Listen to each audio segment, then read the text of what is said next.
-5 अध्याय 1053 अंकुरों का उन्मूलन। सभी तरह के प्रायोगिक विषय एज्योर स्काई दायरे में घुस आए, जिससे भारी तबाही मच गई।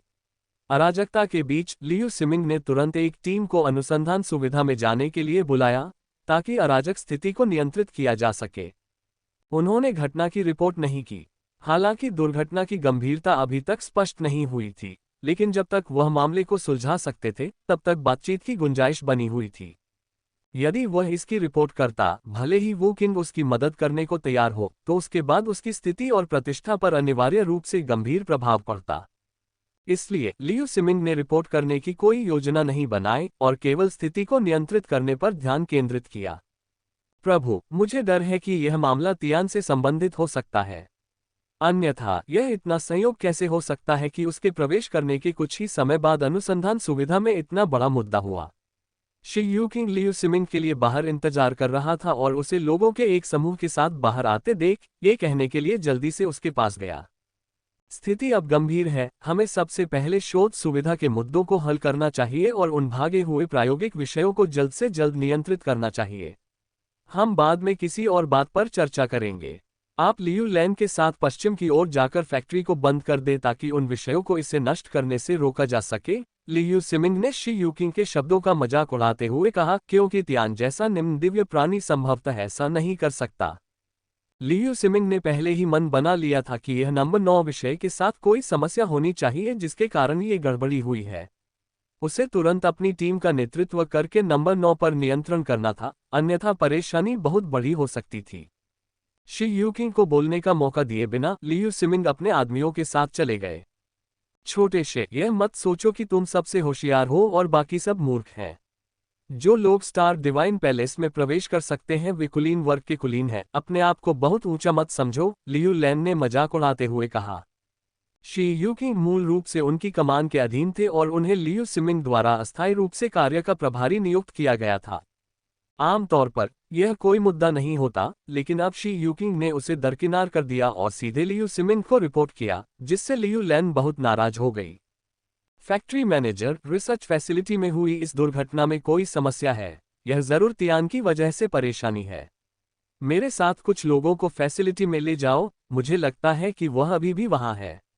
उसे पकड़ना एक बड़ी उपलब्धि होगी, शी यूकिंग ने लियू लैन से कहा।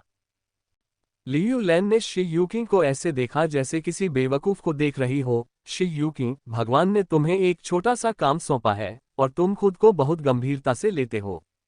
अब प्रायोगिक विषय भाग गए हैं और स्थिति को नियंत्रित करने में मदद करने के बजाय तुम चाहते हो कि मैं तुम्हारे साथ शोध सुविधा में जाऊं ताकि तियान को पकड़ सकूं। तुम पागल हो गए हो।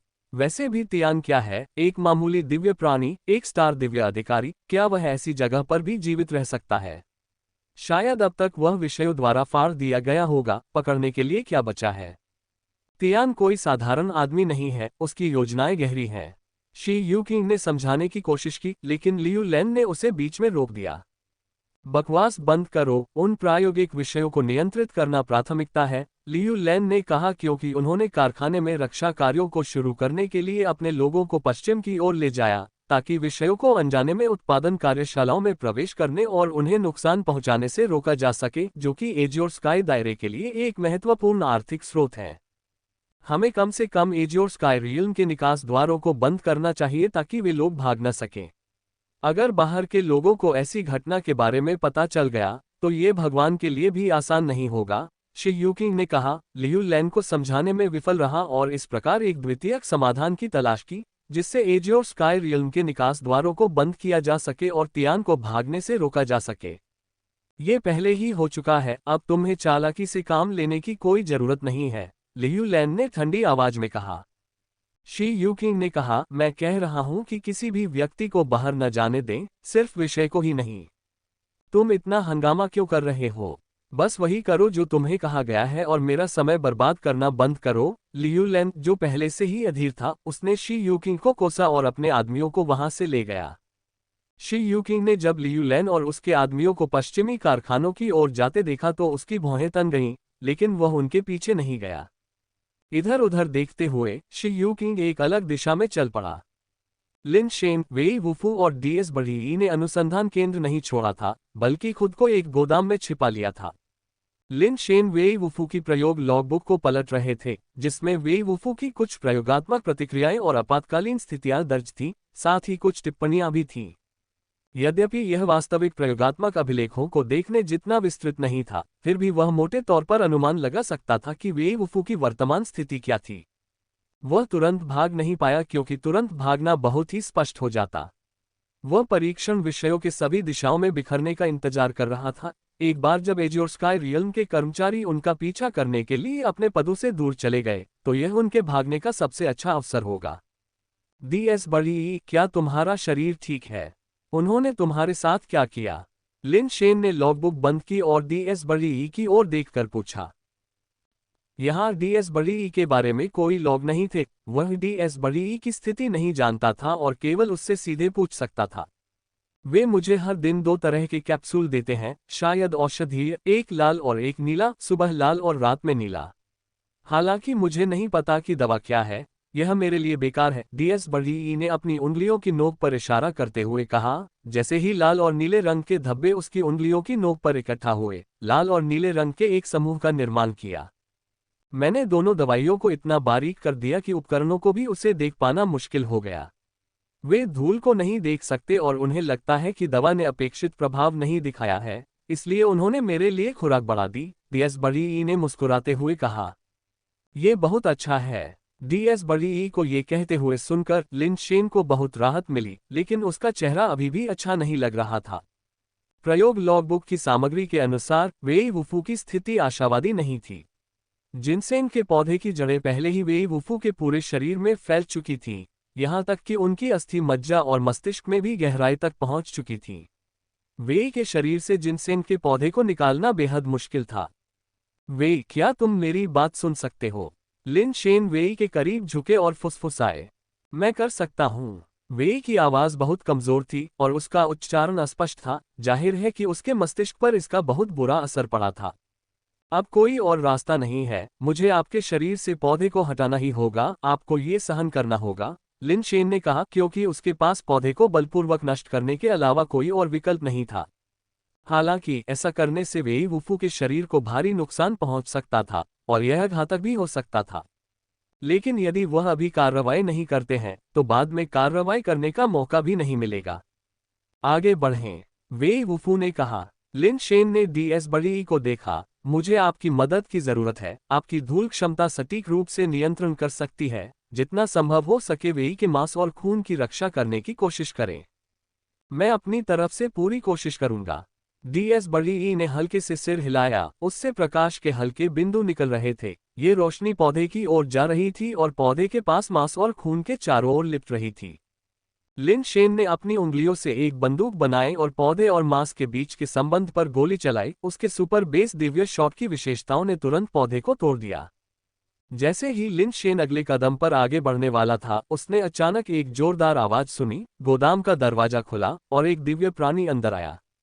लिन शेन ने थोड़ा भौहें सिकुड़ी। इस समय स्टार दिव्य अधिकारियों को उन परीक्षण विषयों का शिकार करने और उन्हें मारने के लिए जाना चाहिए था, इसलिए कोई भी यहाँ कैसे आ सकता है? तियान, मुझे पता है तुम यहाँ हो। बाहर आओ, शी यूकिंग ने गोदाम के अंदर सामान के पहाड़ जैसे ढेर को घूरते हुए ठंडे स्वर में कहा। शेन को विश्वास नहीं है कि वह हर समय हर किसी को 100% धोखा दे सकता है। साजिश करना मनुष्य पर निर्भर है, परिणाम भाग्य के कारण होता है, और इस दुनिया में एक आदर्श योजना जैसी कोई चीज नहीं है। अपने मन में उसने ये भी सोचा कि यदि उसे खोज लिया गया तो वह क्या करेगा, और उसने कागज पर कई परिदृश्यों का अनुमान लगाया है। वर्तमान स्थिति को अपेक्षाकृत अनुकूल माना जा सकता है, क्योंकि उसने केवल एक दिव्य सत्ता को आते देखा था। कपड़ों पर लगा बैज 5 सितारों को दर्शा रहा था। सामान्यतः दिव्य अधिकारी का ये स्तर मध्य स्तर का होना चाहिए, और यह सिर्फ एक व्यक्ति है, जिसका अर्थ है कि अभी तक लिन शेन और उसके समूह का संभवतः खुलासा नहीं हुआ है। यदि वास्तव में उनका पर्दाफाश हो गया होता, तो ये केवल एक 5 सितारा दिव्य अधिकारी का आगमन नहीं होता। दिव्य अधिकारियों को लिन शेन और उसके कुछ साथियों को पकड़ने की हद तक छिपने की कोई जरूरत नहीं थी। अगर और लोग आए थे, तो उन्हें बिना किसी छिपाहट के सीधे उन्हें गिरफ्तार कर लेना चाहिए था। लिन शेन को नहीं पता कि इस व्यक्ति ने उससे क्यों खोजा है, न ही वह अकेले क्यों आया है, चाहे वह सारा श्रेय खुद लेना चाहता हो या अन्य लोग उस पर भरोसा नहीं करते, ये निश्चित है कि अब उन्हें पकड़ने के लिए कोई और यहाँ नहीं है। ये सारे विचार लिन शेन के दिमाग में एकाएक कौंध गए और फिर बिना किसी हिचकिचाहट के उसने स्नाइपर राइफल निकाली। कार्गो के बीच की खाली जगह से उसने सीधे शी यूकिंग पर गोली चला दी। इस गोली में अंतरिक्ष बुलेट के लक्षण थे। गोली फायर होते ही गायब हो गई और जब ये दोबारा दिखाई दी तो ये पहले ही शी यूकिंग के सिर पर लगी थी, जिससे उसके सिर में खून से लथपथ छेद हो गया था। शी यूकिंग के सिर में खूनी छेद देखकर लिन शेन की अभिव्यक्ति और भी गंभीर हो गई। इतनी शक्तिशाली शक्ति, यद्यपि उसने उसके सिर में छेद कर दिया था, फिर भी शी यूकिंग का शरीर बिल्कुल भी नहीं हिला। उसके पैर मानो जमीन पर ठोके गए थे। उसका शरीर सीधा था, केवल उसका सिर पीछे झुका हुआ था, जो कुछ असामान्य लग रहा था। जैसी कि उम्मीद थी, शी यूकिंग का सिर अभी भी हिल सकता था। ये धीरे धीरे वापस आ गया और इस प्रक्रिया के दौरान उसके सिर में खून से सना हुआ छेद तेजी से ठीक हो गया। शी यूकिंग ने उस दिशा की पुष्टि की थी जहां लिन शेन थे। उन्होंने लिन शेन की दिशा में देखा और उदासीनता से कहा, आप वास्तव में यहाँ हैं? और जैसा कि मैंने सोचा था, आपकी बंदूक से दागी गई गोलियां निश्चित रूप से धीमी गति से अधिक कुछ रखती हैं, उनमें शक्तिशाली लड़ाकू क्षमता भी है। ये सिर्फ अफसोस की बात है कि आपकी तरह मैं भी अदम्य दिव्य प्राणी प्रतियोगिता से आया हूँ। सिर्फ इतना है कि मैंने आपसे कई दशक पहले ये खिताब जीता था। जिन वर्षों में मैंने प्रतियोगिता में भाग लिया, मैंने भी एक युग पर राज किया जिसे अमर दानव राजा कहा जाता था। आपके जैसे हमले मुझे नहीं मार सकते। लिन शेन ने डीएस बड़ी को देखा और डीएस बड़ी ने तुरंत उसे समझ लिया और वे वुफू का समर्थन करने के लिए आगे बढ़ा। लिन शेन सामान के ढेर के पीछे से बाहर आया, शी यूकिंग को आंकते हुए बोला, तुम ही मेरी निगरानी करने के लिए जिम्मेदार हो, है ना? सही है, तुम बहुत होशियार हो। शी यूकिंग भी लिन शेन को परख रही थी और वास्तव में ये पहली बार था जब दोनों आमने सामने मिले थे। उसने लिन शेन को निगरानी के माध्यम से अनगिनत बार देखा था। वह उसे बेहद परिचित महसूस कर रहा था, जैसे कि कई वर्षों के पुराने दोस्त को देख रहा हो। लेकिन वास्तविक जीवन में उस व्यक्ति को देखकर अलग महसूस हुआ। अपनेपन के बीच एक अपरिचितता का एहसास हुआ जो बहुत ही अजीब था। पहले तो मैंने सोचा था कि तुम सारा श्रेय खुद लेना चाहती हो, लेकिन अब मुझे लगता है कि तुम उस तरह के व्यक्ति नहीं हो। शायद किसी ने तुम पर विश्वास नहीं किया, है ना? लिन शेन ने शी यूकिंग को देखा और बोलना जारी रखा, बात करते रहो। शी यूकिंग ने लिन शेन की बातों पर बहस नहीं की और न ही उसका खंडन किया। तुम अपने साथ किसी को नहीं लाए जिससे पता चलता है कि एज्योर स्काई रियल में तुम्हारी कोई कीमत नहीं है और तुम्हें बहिष्कृत भी किया जा सकता है। अगर ऐसा है तो उनके लिए काम करने की क्या जरूरत है? चलो, और मैं तुम्हें एक फर्स्ट क्लास स्टार दूंगा। लिन शेन को पता था कि एक ही गोली से इस व्यक्ति को मारने में विफल होने के बाद वह एक मुश्किल व्यक्ति था जिसे खत्म करना इतना आसान नहीं था। यह इस बारे में नहीं है कि वे लड़ाई में जीत सकते हैं या नहीं, लेकिन अगर वे जीत भी जाते हैं तो बहुत तीव्र या लंबे समय तक चलने वाली लड़ाई आकाशीय क्षेत्र में अन्य दिव्य अधिकारियों को सतर्क कर देगी, जिससे उनका बच निकलना असंभव हो जाएगा। आप मुझे वह नहीं दे सकते जो मैं चाहता हूँ, शी यूकिंग ने कहा। उसके शरीर से धीरे धीरे दिव्य आत्मा प्रकाश छाया प्रकट हो रही थी। तुम क्या चाहते हो? बोलो और सुनो, शायद मैं तुम्हारी मदद कर सकूं। लिन शेन ने शी यूकिंग के शरीर पर दिव्य आत्मा को देखा। यह एक नारंगी प्रकाश वाली छाया थी जो एक दुष्ट आत्मा की तरह दिखती थी, जिसके बाल बिखरे हुए थे और सामान्य आंखों के अलावा माथे पर एक क्षैतिज आंख थी। आत्मसमर्पण करना मेरे लिए सबसे बड़ी मदद होगी। दृढ़ इच्छाशक्ति वाले शी यूकिंग को लिन शेन के शब्दों से कोई फर्क नहीं पड़ा और वह उसकी ओर कदम बढ़ाने लगे। वह राक्षस जैसी दिव्य आत्मा प्रकाश छाया अत्यधिक दमनकारी शक्ति के साथ किसी राक्षस के अवतरण के समान प्रतीत हो रही थी। लिन शेन ने अपनी स्नाइपर राइफल तान दी और लगातार शी यूकिंग पर गोलियां चलाईं। एक के बाद एक गोलियां उसके शरीर और राक्षसी प्रकाश छाया को भेदती हुई उसके शरीर में कई छेद कर गईं। लेकिन शी यूकिंग लिन शेन की ओर ऐसे चला जैसे उसे कुछ भी महसूस नहीं हो रहा हो। उसके शरीर के छेद एक पल में गायब हो गए। मेरी दिव्य आत्मा और शरीर को भेदने में सक्षम होने के लिए आपकी ताकत वास्तव में प्रभावशाली है। शी यूकिंग ने लिन शेन पर अपनी नजर टिकाते हुए चलना जारी रखा। अगर मैं गलत नहीं हूं तो ये शक्ति आपके हाथों में दिव्य आर्टिफैक्ट स्नाइपर राइफल से नहीं, बल्कि आपके अपने एबरेंट गुण से आती है। गोलियों को गायब करने की विशेषता स्नाइपर राइफल की क्षमता होनी चाहिए। ऐसा कैसे? लिन शेन ने गोली चलाना बंद नहीं किया, एक के बाद एक गोली शी यूकिंग पर मारी, उसके शरीर पर एक्यूपंक्चर बिंदुओं से जुड़े सभी लाल चमकते बिंदुओं पर लगी। लेकिन यह बेकार था, शी यूकिंग की उपचार क्षमता बहुत मजबूत थी, यहां तक कि कमजोर बिंदुओं पर प्रहार करने से भी उसका शरीर तुरंत ठीक होने से नहीं रोका जा सका। शोध सुविधा की व्यवस्था बहुत सख्त है और निदेशक लिन एक सावधान व्यक्ति हैं। वह आपको प्रयोगशाला में अपनी चीजें रखने नहीं देंगे। शोध सुविधा में प्रवेश करने के बाद उन्होंने आपके पास जो कुछ भी था उसे ले लिया होगा।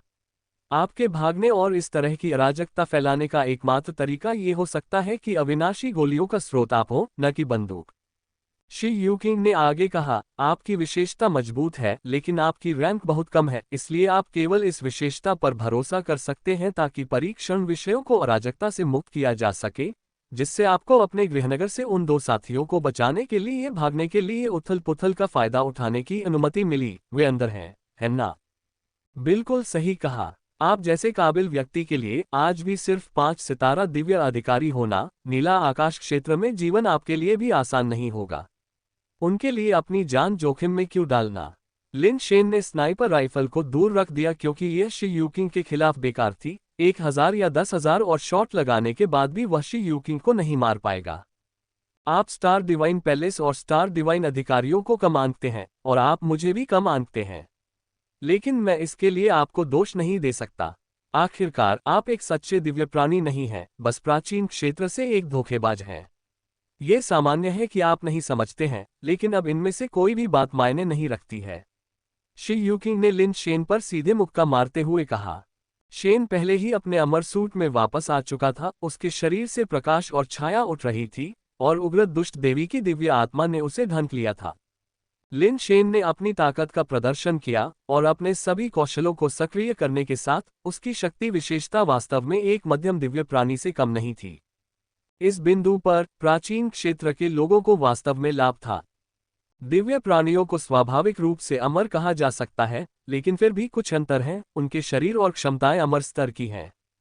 हालांकि उनके पास प्राचीन क्षेत्र के लोगों की आधारभूत उत्परिवर्तन प्रतिभाएं और जीवन आधारभूत प्रतिभाएं, उनके पथभ्रष्ट लक्षण नहीं हैं, जो अमर कानूनों के समतुल्य हैं। तो कुछ मायनों में प्राचीन क्षेत्र के लोग और भी अधिक सक्षम हैं। टकराना। उनकी मुट्ठियां आपस में टकराईं, जिससे लिन शेन के अंदर की उग्र दुष्ट देवी की दिव्य आत्मा कांप उठी, जिससे लिन शेन को कई कदम पीछे हटना पड़ा। वह अपने पीछे एक शेल्फ से टकराया, जिससे शेल्फ विकृत और विकृत हो गई और फिर रुक गई। मध्यम दिव्य प्राणियों को वास्तव में कम करके नहीं आंका जा सकता। लिन शेन ने अपनी मुट्ठी पर नजर डाली, जिसमें अब कवच प्लेटों में दरारें थीं। अमर पोशाक द्वारा सक्रिय और यहां तक कि बढ़ाए गए सभी कौशलों के साथ, इस आदमी के एक ही घूंसे ने उसके कवच को तोड़ दिया। ये शक्ति का एक ऐसा प्रदर्शन था जो वास्तव में निम्न दिव्य प्राणियों से कहीं अधिक था। ऐसा लगता है कि आपकी अदम्य विशेषता केवल विशिष्ट चीजों पर ही काम करती है और मनमाने ढंग से प्रयोग करने योग्य नहीं है। शी यूकिंग ऊपरी हाथ होने से संतुष्ट नहीं थी, लेकिन अभी भी लिन शेन के बारे में विभिन्न संभावनाओं का आकलन कर रही थी। जैसे ही वह बोल रहा था, उसकी मुट्ठियां रुकने का नाम नहीं ले रही थीं। उसने लिन शेन की ओर एक और मुक्का मारा। विशाल दानव की छाया भी शी यूकिंग की मुट्ठी के साथ घूम रही थी, जिसमें भयानक अकल्पनीय शक्ति थी। यद्यपि उनकी शक्ति अधिकतम संयमित थी, फिर भी यह बिना किसी विशेष प्रभाव वाला एक सामान्य मुक्का ही प्रतीत हो रहा था।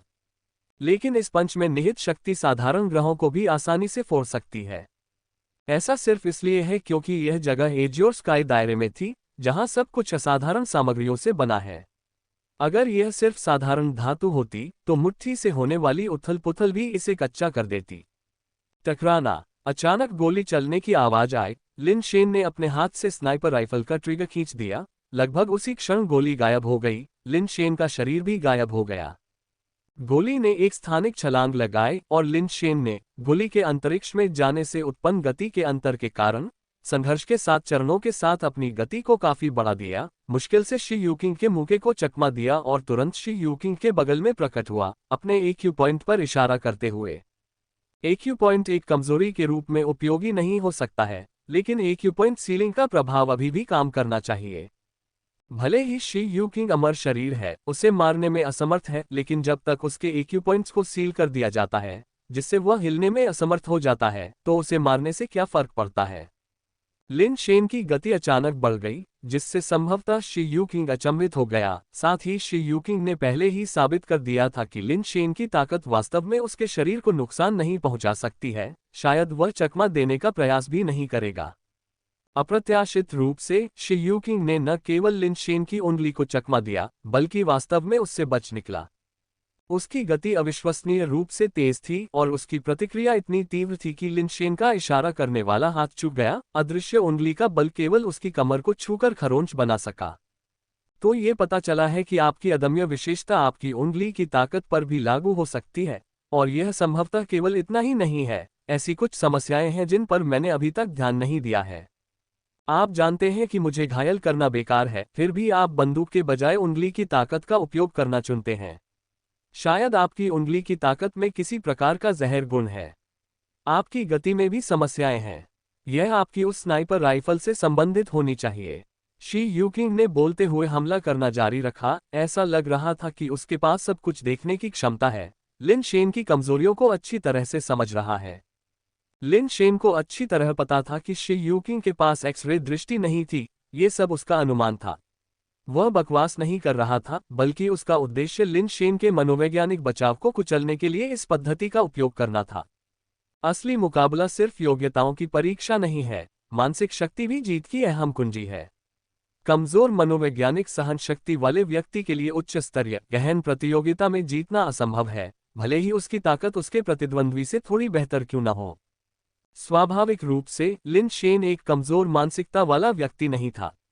उसने अपनी स्नाइपर राइफल से लगातार फायर किया और शी यूकिंग के साथ तालमेल बनाए रखने के लिए अपनी गति बढ़ा दी। लिन शेन को यह स्वीकार करना पड़ा कि उसने दिव्य प्राणियों और स्टार दिव्य अधिकारियों को कम करके आंका था। प्रत्येक व्यक्ति जो स्टार दिव्य अधिकारी बन सकता था, दिव्य प्राणियों में से एक कुलीन था। उसे संभालना आसान प्रतिद्वंद्वी नहीं था, क्योंकि उन सभी के पास असाधारण क्षमताएं थीं। यद्यपि स्नाइपर की बुलेट स्पेस जंप का उपयोग करके उसकी गति बढ़ाने से यह सुनिश्चित हो गया कि लिन शेन को शी यूकिंग द्वारा चोट नहीं लगी, लेकिन उसके लिए शी यूकिंग को रोकना भी उतना ही असंभव था।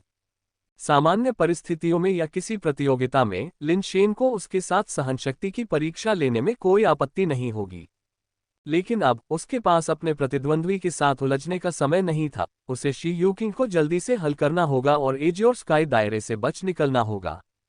एक बार फिर संघर्ष के 7 चरणों का उपयोग करते हुए लिन शेन ने शी यूकिंग के पीछे जाकर उसकी पीठ पर उंगली रखी। यहाँ कोई EQ पॉइंट नहीं थे। वास्तव में पहली बार के अलावा लिन शेन ने किसी भी EQ पॉइंट को निशाना नहीं बनाया था, क्योंकि लिन शेन जानता था कि वह संभवतः उन पर हमला नहीं कर सकता था। इसलिए शी यूकिंग को ये बताने के बजाय कि लिन शेन कहाँ हमला करना चाहता है, ये बेहतर था कि उसे यह अनुमान लगाने दिया जाए कि लिन शेन उसके शरीर के किस हिस्से पर हमला करना चाहता था। शी यूकिंग चकमा देने में बहुत धीमा था, लेकिन उसने पहले ही अपने हाथ से जवाबी हमला कर दिया था। चाहे लिन शेन की उंगलियां कहीं भी हमला करें, वह लिन शेन को सफल नहीं होने देगा। इतनी मजबूत शारीरिक क्षमताएं होने के बावजूद, लगभग अमर शरीर के मालिक होने के बावजूद भी बेहद सतर्क रहना लिन शेन के लिए यह एक बड़ा सिरदर्द था। हालांकि जब उसने अपने हाथ से जवाब दिया तो लिन शेन की उंगलियों के बजाय एक लाल डोरी उसकी बांह के चारों ओर लिपट गई। डेथ पाउडर ने एक भूतिया आत्मा की तरह शी यूकिंग के शरीर को बांधने की कोशिश की, लेकिन ये जल्दी ही स्पष्ट हो गया कि डेथ पाउडर शी यूकिंग के शरीर को बांध नहीं सकता। दिव्य प्रकाश शी यूकिंग से चमक रहा था, जिसने डेथ पाउडर के शरीर को बलपूर्वक बाहरी रूप से अलग कर दिया था, जैसे कि किसी अदृश्य शक्ति द्वारा खींचा जा रहा हो। हमेशा शी यूकिंग के शरीर से एक निश्चित दूरी बनाए रखी, बांधने की बात तो दूर, वह उसे छू भी नहीं सकता था। एक चटकने वाली आवाज के साथ डेथ पाउडर की लाल रोशनी दिव्य आत्मा की चमक से टकराई, जिससे लगातार टूटने की आवाज पैदा हुई। डेथ पाउडर की लाल रोशनी में वास्तव में आश्चर्यजनक विनाशकारी शक्ति थी, जो वास्तव में दिव्य आत्मा की चमक को नुकसान पहुंचा रही थी। लेकिन दिव्य आत्मा से आने वाली रोशनी अनंत थी और नुकसान केवल सतही था। उस क्षण का फायदा उठाते हुए जब शी यूकिंग डेथ पाउडर के खिलाफ संघर्ष कर रही थी, लिन शेन ने एक बार फिर शी यूकिंग के शरीर पर EQ पॉइंट पर प्रहार करने के लिए फिंगर सैंड का इस्तेमाल किया। अगले ही पल शी यूकिंग की दिव्य आत्मा के बाल खड़े हो गए, उसके माथे पर स्थित क्षैतिज आंख खुल गई, जिससे एक अजीब सी रोशनी निकल रही थी। इस समय लिन शेन और डेथ पाउडर दोनों के शरीर मानो बंधे हुए थे, हिलने में असमर्थ थे।